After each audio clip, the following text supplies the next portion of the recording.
దేవుడు దయ అంతా మంచిది. చూడనా దేవుడు ఎట్టిచ్చినాడు, చెనిక్కాయలు, కమలాకాయలు అన్నీ దేవుడే ఇచ్చింది. కానీ కృతజ్ఞత అనేది దేవుని మీద. దేవుని లేకుండా మనం లేమనేది సింపులే. ఇప్పుడు మనుషులు పాపాల కోసం తన కుమారుడైన యేసుక్రీస్తు అని పంపించి మన పాపాలకు బలిగా ఆయన అర్పించినాడు దేవుడు. అది తెలుసుకోవాలా. పరలోకానికి పోవాలంటే పాపాలు ఉండకూడదని పాపాలు తీయించినాడు నా దేవుడు. రోగాలు తీసేదానికి డాక్టర్ ఉన్నాడు, పాపాలు తీసేదానికి ఎవరున్నాడు? అందుకే యేసుప్రభు వచ్చినాడు భూమి మీదకి. పరిశుద్ధంగా బ్రతకాలంటే, మేకలన్నీ గొర్రెలన్నీ చక్కగా పోవాలంటే ఒక కాపరి ఉండాలా, లేకపోతే ఎలా అంటే అలా వెళ్తాయి.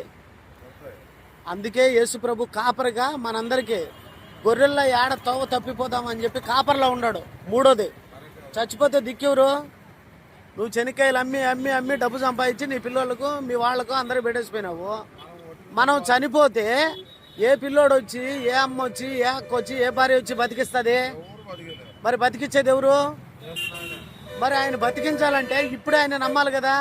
దేవా, నా తప్పులు క్షమించి నన్ను రక్షించి నన్ను కాపాడి నన్ను నీ బిడ్డకి చేసుకో అంటే దేవుడు మన పాపాలను క్షమించి తన కుమారుడు ద్వారా మనకు బ్రతికిస్తాడు అన్నయ్య. చనిపోతే మరో బతుకుంది, ఆ బ్రతుకు కోసం బ్రతకాలి. ఏడేముంది, అంతా ఆడుంది. దాన్ని పొందాలంటే ఈడ దేవుని కోసం బ్రతకాల, దేవుని కోసం జీవించాలి. సరేనా? థ్యాంక్ యూనా, దేవుని మాట్లాడినందుకు నీకు వందనాలు. చర్చి ముందర నీకు దేవుడు బాగా సహాయం చేశాడు.